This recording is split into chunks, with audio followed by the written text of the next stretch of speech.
తెలంగాణలో తీవ్ర చర్చనీయాంశమైన కూకట్పల్లి బాలిక హత్య కేసును పోలీసులు ఛేదించారు. బాలిక ఇంటికి సమీపంలో ఉన్న బాలుడే ఆమెను హత్య చేసినట్టు ప్రాథమికంగా నిర్ధారించారు. కేసు వివరాలు సైబరాబాద్ సిపి అవినాష్ మహంతి మీడియాకు వెల్లడించారు. క్రికెట్ బ్యాట్ చోరీ కోసం వెళ్లిన సమయంలో బాలికను చంపేసినట్టు చెప్పారు. సైబరాబాద్ లో కూకట్పల్లిలో 18th రోజు ఒక పాప, ఒక 10-year-old పాపది మర్డర్ జరిగింది. Very sad incident. అండ్ ఆ రిపోర్ట్ అయిన వెంటనే we started the investigation. But ఒక 3 days వరకు మనకి ఉన్న అవైలబుల్ క్లూస్, ఉన్న వాట్ ఎవర్ టెక్నికల్ ఎవిడెన్స్, దాని ద్వారా మనకేం బ్రేక్ త్రూ రాలేకపోయింది. సో ద ఇన్వెస్టిగేషన్ మళ్ళీ రైట్ ఫ్రమ్ బిగినింగ్ చేస్తూ ఉంటూ వెళ్ళాం. ఏమైనా క్లూస్ వీఆర్ మిస్సింగ్ అవుట్ అది చూస్తూ ఉంటూ వెళ్తే నిన్న we got a breakthrough in that case. And ఆ కేసులో ఒక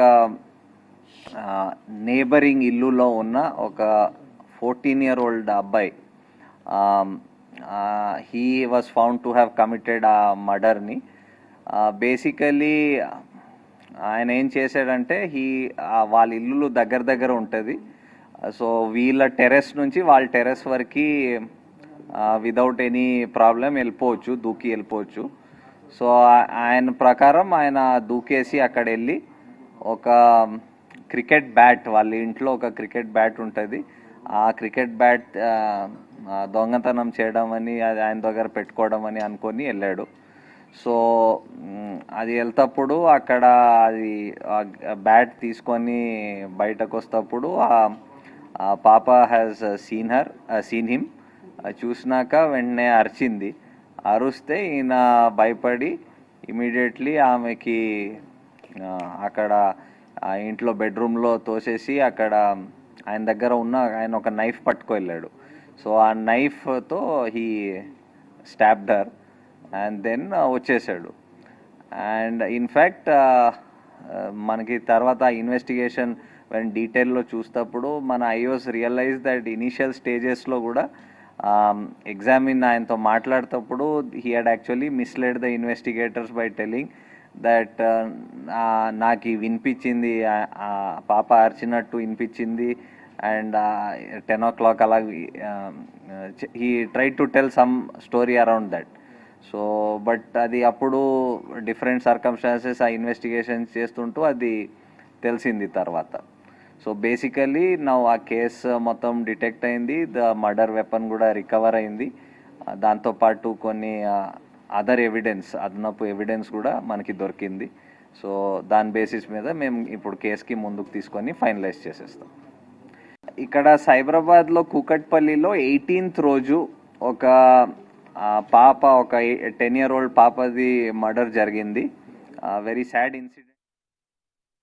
ఆ గ్యాస్ను ఉపయోగించి లాక్ ఎట్లా ఓపెన్ చేయాలి, తర్వాత మనీ ఎట్లా తీసుకోవాలి, మళ్ళీ ఆ గ్యాస్ ఆన్ చేసి ఆ లాక్ చేసి ఎట్లా బయటపడాలి అని చెప్పేసి రాసుకొని లాస్ట్లో మిషన్ డన్ అని రాసుకున్నాడు. అంటే అది ఎప్పుడు రాసుకున్నాం అంటే కొద్దిగా ముందే, అంటే ఒక 1 month బ్యాక్ రాసుకున్నాం అని చెప్తున్నాడు. అంటే ఆయనకి ముందే ఆ థాట్స్ ఉన్నాయని మనకు అర్థమవుతా ఉంది. బ్యాట్ దొంగతనం కోసం వెళ్ళాడు. లేదు, మనం ఎన్నిసార్లు అడిగినా మనీ గురించి చెప్పడం లేదు. నాకు ఆ బ్యాట్ యాక్చువల్గా ఏంటంటే డిసీజ్డ్ వాళ్ళ తమ్ముడు 6 years ఉంటాయి, ఈయన కలిసి క్రికెట్ ఆడేవాళ్ళు. ఆ బ్యాట్ ఈయనకి బాగా నచ్చింది, స్ట్రోక్ బాగా ఉంది, నాకు బాగా నచ్చింది, నాకు ఇవ్వు నేను కూడా ఆడతా అంటే ఇచ్చేవాడు కదా పిల్లవాడు. సో దాంతో నేను ఎట్లయినా దాన్ని సొంతం చేసుకోవాలనే ఆలోచనతో 2-3 daysగా ప్లాన్ చేస్తున్నాను చెప్పాడు దానికోసం. అతను చెప్పింది ఏంటంటే ఇంట్లో ఎవరు లేరు, నార్మల్గా వీళ్ళు ఏంటంటే ఇల్లు దగ్గరికి వేసి వెళ్తారట. సో అట్లానే ఇంటి బోల్ట్ దగ్గరికి పెట్టి ఉంటారు, ఆ దగ్గరికి వేసి ఉంటారని చెప్పేసి వెళ్ళాడు. సడన్గా పాప ఉంది, పాప ఉన్నా కానీ పాప అప్పుడు టీవీ చూస్తుంది, ఇతను వెనక నుంచి వెళ్ళాడు. అంటే అటువైపు తిరిగి చూస్తుంటే ఆ పాప వెనక నుంచి ఒకటే డోర్ ఉంది, వెనక నుంచి అంటే అదే డోరు, ఆ అమ్మాయి అటు తిరిగి ఉంది. ఇట్లా వెళ్ళి ఆ కిచెన్లో ఉంది బ్యాట్ తీసుకొస్తుంటే అప్పుడు ఆ అలికిడికి పాప చూసి దొంగ అని అరిచింది. అరిస్తే అతను పరిగెత్తబోతే ఆ అమ్మాయి పరిగెత్తుకుంటూ వచ్చి చొక్కా పట్టుకుంది. పట్టుకుంటే ఆ కోపంలో తోసేస్తే మంచం మీద పడింది. మంచం మీద పడ్డాక కళ్ళు మూసుకొని విచక్షణ రహితంగా పొడి చేశానని చెప్పాడు. అతనికి బేసిక్గా ఈ ఓటీటీల్లో, యూట్యూబ్లో ఈ క్రైమ్ థ్రిల్లర్స్, సస్పెన్స్ మిస్టరీలు చూసే అలవాటు బాగా ఎక్కువగా, దాదాపుగా ఒక 5-6 సంవత్సరాల నుంచి అదే పనిలో ఉన్నాడు. స్కూల్ కూడా ఎక్కువ వెళ్ళేవాడు కాదు. ఎప్పుడు ఏదో ఒక తన ఆలోచనలో తనుండి ఇలా ఇలా ఊహించుకుంటూ ఉండేవాడు అతనికి స్కూలు ఎగ్గొట్టే అలవాటు ఉండేది. స్కూల్కి వెళ్లకుండా క్రికెట్ ఆడుకోవడం, ఈ ఓటీటీ చూడడం, యూట్యూబ్ చూడడం, ఈ మిస్టరీస్ చూడడం అలవాటు ఉండేది అతను ఎవరైనా చూస్తే వాళ్ళని బెదిరించి రావడం, తర్వాత దాడి చేయటం, ఈ 2 ఉద్దేశాలతో కత్తి తీసుకుపోయినాడు. ఇంట్లో వాళ్ళ నాన్నున్నాడు, వాళ్ళ సిస్టర్స్ ఉన్నారు, వాళ్ళ ఇంట్లో ఉన్నారు. వాళ్ళ మదర్ లేదు కానీ మిగతా వాళ్ళు ఉన్నారు. నిన్న మనం వాళ్ళ మదర్తో మాట్లాడినప్పుడు అనింది, ఫస్ట్ రోజే పోలీసులు ఈ హడావిడి అంతా చేసి నేను అడిగాను మా అబ్బాయిని, ఏరా నువ్వేమైనా చేసావా అని అడిగాను, ఒప్పుకోలేదు. 2వ రోజు కూడా అడిగితే ఏమ్మా నువ్వే నన్ను పట్టించేటట్టున్నావే అని అన్నాడు, నీ మీద ఒట్టు అన్నాడు అని చెప్పింది వాళ్ళ మదర్. పోలీసుల్ని ఆ రోజు మేము ఫస్ట్ రోజే అతన్ని క్వశ్చన్ చేసాం, ఎందుకంటే రెండింటికి జస్ట్ 2 అడుగుల దూరం ఉంటుంది, ఆ ఇంటికి ఈ ఇంటికి పిట్టగోడకి.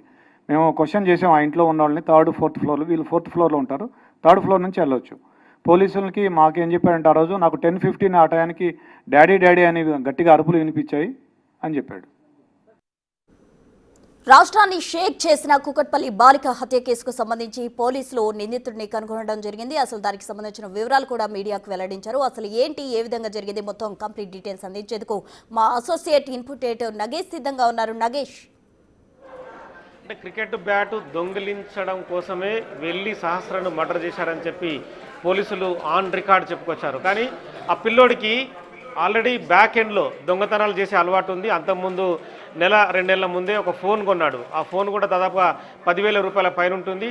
కానీ తల్లి దగ్గర, తండ్రి దగ్గర, ఇంట్లో ఎవరి దగ్గర కూడా డబ్బులు తీసుకోకుండానే సొంతంగానే ఫోన్ కొన్నాడు. మరి ఆ ఫోను ఎలా కొనడం అనేది ఖచ్చితంగా చెప్పచ్చు. ఆ పిల్లోడికి గత ఇంట్లో అంటే దొంగతనాలు చేసి ఏ రకంగా డబ్బులతోని ఎంజాయ్ చేయాలనే ఒక యాటిట్యూడ్ పిల్లోడి దగ్గర ఉంది. ఈ క్రమంలోనే ఆ ఫోన్ కొనడం, ఆ ఫోన్లోనే ఓటీటీ కానీ క్రైమ్ థ్రిల్లర్కి సంబంధించిన వీడియోల్ని రెగ్యులర్గా వాచ్ చేయడం. బిఫోర్ దట్ 1 మంత్ ముందే ఒక పేపర్లో అంటే మిషన్ డన్ అని చెప్పి ఒక 11 లైన్ల పదాలు రాశాడు. అందులో ఒక ఇంటికి దొంగతనానికి వెళ్తే ఎలా వెళ్ళాలి, ఎలా దొంగతనం చేయాలి, దొంగతనం చేసి బయటకు వచ్చే ముందు అక్కడ ఉన్న గ్యాస్ని ఆన్ చేయాలి, తదుపరి అక్కడ ఫైర్ చేయాలి అన్న పదాలని కూడా రాసుకొచ్చాడు.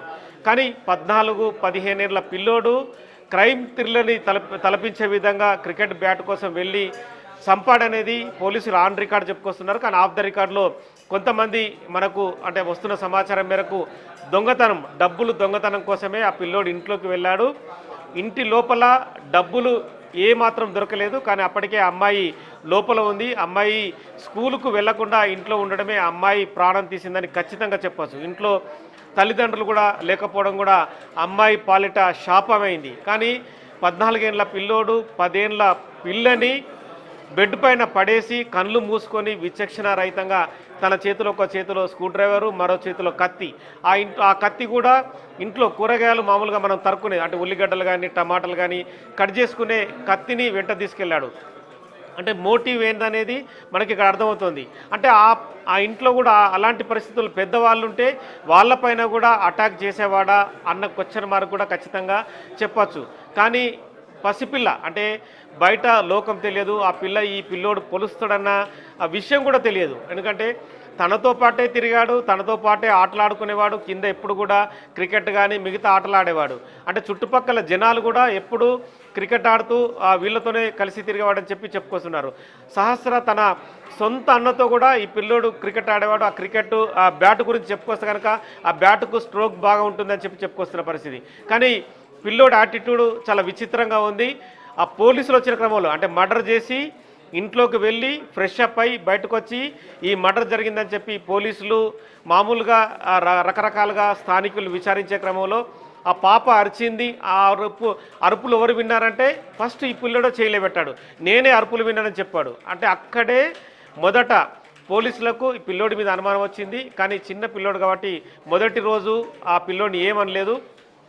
తదుపరి ఆ పిల్లోడు ఒక్కడు అరుపులు తనకే వినిపించిందని కాకుండా తనతో పాటు మరో 2 పిల్లలు కూడా అరుపులు వినిపించిందని చెప్పుకొచ్చాడు. కానీ తల్లికి మర్డర్ చేసిన విషయాన్ని తల్లికి చెప్పిండనేది కూడా ఇక్కడ ప్రధాన అంశం. ఎందుకంటే తల్లి కూడా ఖచ్చితంగా పోలీసులకు చెప్పాల్సిన అవసరం కనిపిస్తుంది. ఎందుకంటే ఒక మర్డర్ చేసి ఇంట్లోకి వచ్చి తల్లికి చెప్పడం అనేది ఎంత డేరుంటే, మామూలుగా చిన్న దెబ్బ తగిలి పక్కలను కొట్టి వస్తేనే చాలామంది పిల్లలు తల్లిదండ్రులకు ఏమాత్రం చెప్పరు, ఆ పిల్లోడిని కొట్టిన మంచి కూడా చెప్పరు. ఇటువంటి పరిస్థితుల్లో తల్లికి పక్క పిల్లను చంపేసి వచ్చినని చెప్పడం అంటే మరి ఆ తల్లి కూడా ఎలా భరించింది, బయటకు చెప్పకుండా 4 రోజుల పాటు ఎంత సైలెంట్గా ఉందనేది మరి ఆ ఫ్యామిలీ బ్యాక్గ్రౌండ్ కూడా మనం అర్థం చేసుకోవాల్సిన పరిస్థితి కనిపిస్తుంది. ప్రస్తుతం బిగ్ టీవీతో అడ్వకేట్ సీనియర్ అడ్వకేట్ నరేష్ ఉన్నారు. నమస్తే నరేష్ గారు. నమస్కారం అండి. సో ఈ మొత్తం అంటే క్రైమ్ థ్రిల్లర్ను తలపించే విధంగా సినిమాల్లోనే ఇటువంటి ఘటనలు చూస్తుంటాం, కానీ నిజ జీవితంలో కూడా ఒక 14 ఏళ్ల పిల్లోడు 10 ఏళ్ల పిల్లని అతి దారుణంగా 21 పోట్లు పొడిచి చంపడం అనేది అసలు ఎవరు జీర్ణించుకోలేరు. ఏ ఫ్యామిలీలో కూడా తమ పిల్లలు బయటకు వెళితే ఇంటికి వస్తారా అనేది ఒక క్వశ్చన్ మార్క్ అయితే, ఇంట్లోకి వేరే పిల్లలు వచ్చి కూడా తమ పిల్లల్ని చంపుతారా కొడతారా అనేది రెండో క్వశ్చన్ మార్కు. ఇప్పుడు పిల్లల్ని బయటకు పంపి ఆడుకోనివ్వాలా ఆడుకోనివ్వకూడదా అనేది ప్రస్తుతం హైదరాబాద్లో ఎంటైర్ 2 తెలుగు రాష్ట్రాల్లో కూడా మొత్తం అంటే ఈ వ్యవహారాన్ని చూస్తున్న మామూలుగా ఎక్కడ తెలుగు వాళ్ళు ఉన్నా కూడా వాళ్ళందరూ భయపడే పరిస్థితి అయితే ప్రస్తుతం వచ్చింది. సో అంటే లీగల్గా జువైనల్కి పిల్లల్ని పంపిస్తారు, మానసిక స్థితి రకరకాలుగా ఉంటుంది, తదుపరి పరివర్తన అనేది చట్టంలో రకరకాలుగా ఉంటుంది. సో ఈ విషయాన్ని ఎలా అంటే మీరేం చెప్పదలుచుకున్నారు, చట్టం కానీ న్యాయం కానీ ఓవరాల్గా? ఫస్ట్ ఆఫ్ ఆల్ హైదరాబాద్లో చోటు చేసుకున్నటువంటి ఘటన మన యొక్క సమాజానికి ఒక పెద్ద హెచ్చరిక లాంటిది. మన యొక్క తెలుగు రాష్ట్రాలలో ఒక దిగ్భ్రాంతి కలిగించినటువంటి విషయం ఇది. ముఖ్యంగా చిన్నపిల్లలు ఏదైతే 18 సంవత్సరాల లోపల వయసు ఉన్నటువంటి పిల్లలు ఏదైనా నేరాలు చేసినట్టయితే మన యొక్క జూనియర్ జస్టిస్ బోర్డ్ యాక్ట్ 2015 ప్రకారము వాళ్ళకు దాని యాక్ట్ మీద నడవడం జరుగుతుంది. ముఖ్యంగా 16 సంవత్సరాల నుంచి 18 సంవత్సరాల వయసున్న పిల్లలు ఒకవేళ కానీ అత్యాచారం కానీ ఎటువంటి నేరాలు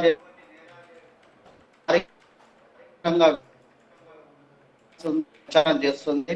ఏదైతే 16 సంవత్సరాల లోపడున్న వయసున్న పిల్లలు ఇలాంటి నేరాలు చేస్తే మన యొక్క భారత ప్రభుత్వ చట్టాల ప్రకారము యొక్క జూనియర్ జస్టిస్ యాక్ట్ ప్రకారము వాళ్ళను శిక్షించాలనే ఉద్దేశం ఉండదు. వాళ్ళ యొక్క మానసిక పరివర్తనలో వాళ్ళను మార్పు తీసుకువచ్చి సమాజంలో మంచి చేసే విధంగా చేయాలనే ఉద్దేశంతో ఈ యొక్క జూనియర్ జస్టిస్ యాక్ట్ పెట్టడం జరిగింది. ముఖ్యంగా ఈ పిల్లగాడు అయితే చేసినటువంటి క్రైమ్ను చూస్తుంటే మాత్రము ఒక జూనియర్ జస్టిస్ యాక్ట్ లో మనం కొన్ని మార్పులు చేయాల్సిన అవసరం కూడా ఉన్నది.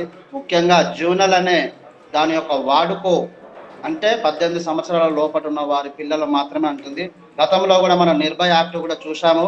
ఆ నిర్భయ యాక్ట్ ప్రకారం కూడా అందులో కూడా జూనియర్ వాళ్ళు ఉన్నారు. ఆ యొక్క దృష్టి పెట్టుకొని ఈ యొక్క కాలాలకు అనుగుణంగా పరిస్థితుల మారుతున్న అనుగుణంగా కూడా చట్టంలో కూడా కొన్ని మార్పులు చేయాల్సిన అవసరం ఎంతైనా ఉన్నది. ముఖ్యంగా ఈ పిల్లగాడు ఏదైతే చేసిందో గత నెల రోజుల నుంచి ఒక పేపర్ మీద అన్ని రాసుకొని మొత్తం అన్ని విధంగానైతే చేస్తుందో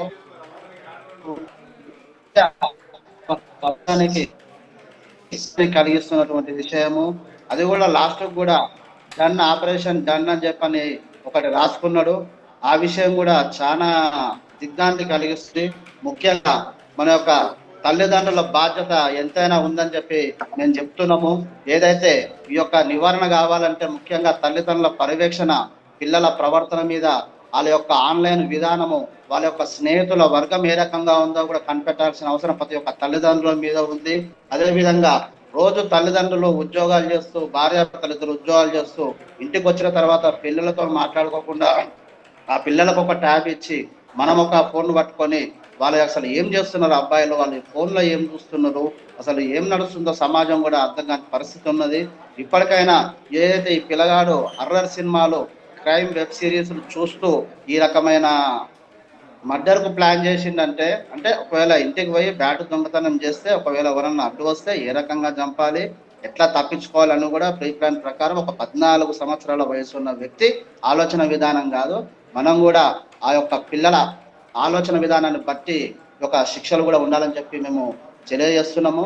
అంతేకాదు ప్రతి విద్యార్థికి కూడా పాఠశాలలో మానసిక స్థితి ఏ రకంగా ఉన్నది, వాళ్ళ యొక్క కౌన్సిలింగ్ కూడా ఇప్పించాలి.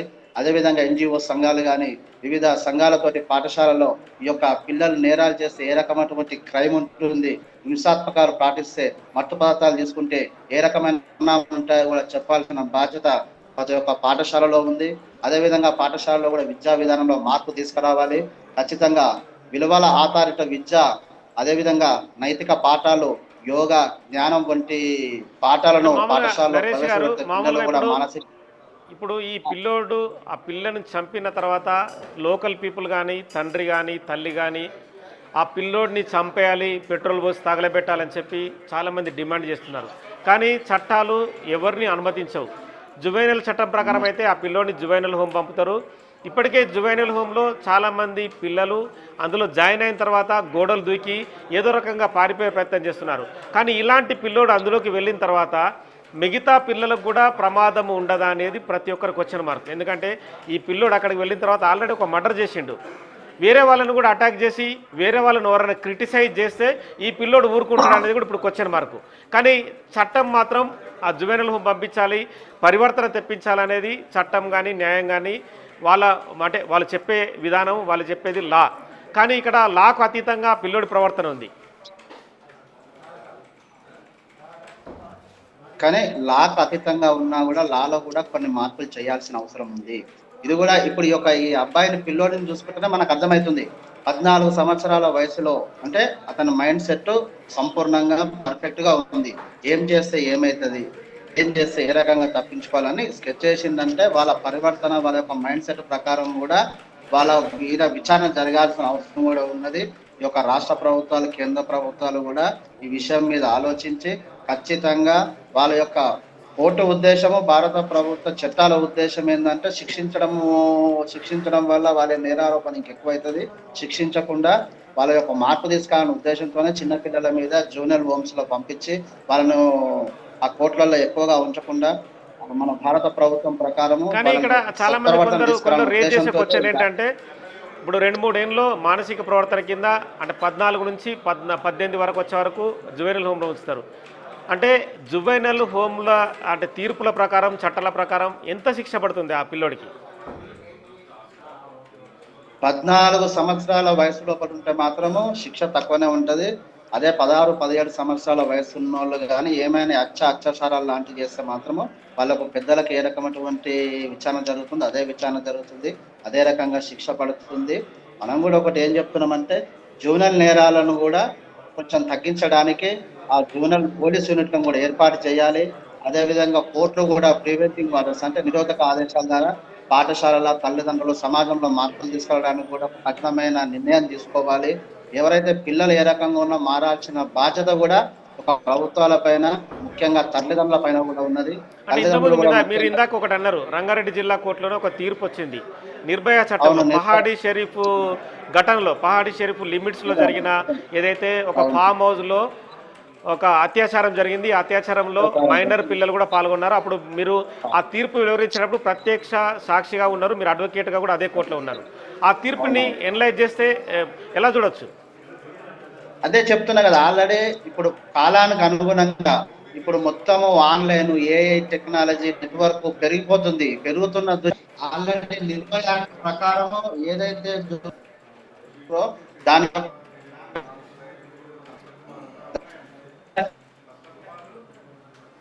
దానికి అనుగుణంగా మనం చట్టాలకు కొంచెం మార్పులు తీసుకొస్తే ఈరోజు ఈ యొక్క పరిస్థితి జరిగే ఉద్దేశం ఉండదు. కాబట్టి ప్రభుత్వాలు కూడా కొంచెం ఈ యొక్క జూనియర్ యాక్ట్ ను మార్చాల్సిన అవసరం ఉన్నది. పిల్లల సత్ప్రవర్తన మీద కూడా ఖచ్చితంగా నిఘా పెట్టాలి. 14 సంవత్సరాల వయసున్న పిల్లలకు మెంటాలిటీ చాలా ఉన్నదాలను వాళ్ళు ఏ రకంగా మెంటాలిటీ ప్రకారం వాళ్ళు అట్లా చేసారో వాళ్ళ యొక్క విచారణ జరిగే విషయంలో వాళ్ళ యొక్క ప్రవర్తనను బట్టే శిక్ష విధించాలని చెప్పి కూడా మేము కూడా కోరుకుంటున్నాము. ఇంకోటి కూడా జూనియర్ యాక్ట్ ప్రకారం కూడా ఏదైతే 18 సంవత్సరాల లోపల ఉన్నారో కూడా చాలా మంది పిల్లలు కూడా మన సినిమాలలో కూడా చూపెడుతున్నారు.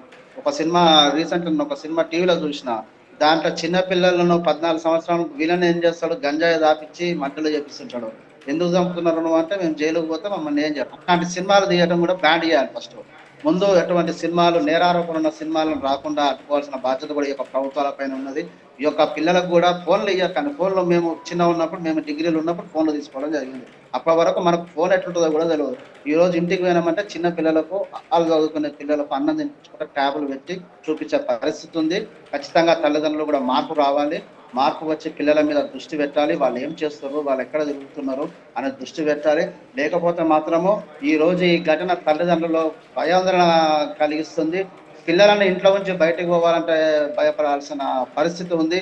పాఠశాలకు పంపించాలన్నా భయపడాల్సిన పరిస్థితి ఉంది. పాఠశాల నుంచి ఇంటికి వస్తే కూడా ఇంటికి వస్తే తిరిగిదా అనే పరిస్థితి ఈ యొక్క తెలుగు రాష్ట్రాల యొక్క సంఘటన చాలా మన యొక్క కానీ దిగ్భ్రాంతికి గురి ఈ చేసింది. ఘటనలో ఆ పిల్లోడు ఆల్రెడీ ఆ పిల్లని చంపొచ్చిన తర్వాత ఆ పిల్లని చంపినా అని చెప్పి తల్లికి చెప్పిండు. తల్లి తన భర్తకు చెప్పి ఉంటుంది. కానీ ఇందులో వాళ్ళ పాత్ర పైన కూడా పోలీసులు అంటే వాళ్ళను కూడా ఇందులో నిందితులుగా చేర్చే అవకాశం ఉందా? చట్ట ప్రకారము వాళ్ళ తల్లిదండ్రులు చెప్పినప్పుడు వాళ్ళ యొక్క విషయాన్ని దాటి ఉంచితే మాత్రం ఖచ్చితంగా నిందితులు అంటే చేర్చాలి. దాచి ఉంచారు వాళ్ళు 4 రోజుల వరకు కూడా బయటకు తెలియదు. దాటితే మాత్రం వాళ్ళు కూడా నిందితులుగా చేర్చబడతారు, A2 A3గా చేర్చబడతారు. ఎందుకంటే ఒక నేరం జరిగినప్పుడు చెప్పాల్సిన బాధ్యత ప్రతి భారత పౌరుని మీద, ప్రతి ఒక్క పౌరుని మీద వాళ్ళ యొక్క బాధ్యత అది. సరే నాకు నీ కొడుక, నీ తమ్ముడా నేరం చేసినాడు ఎవరైనా ఒక్కడే. నేరం చేసినప్పుడు ఖచ్చితంగా వాళ్ళు పోలీసు వాళ్ళకి ఇంటిమేట్ చెప్పాల్సిన అవసరం ఉంది. వాళ్ళు చెప్పలేదు కాబట్టి వాళ్ళు ఇంటెన్షన్లీ దాచారు కాబట్టి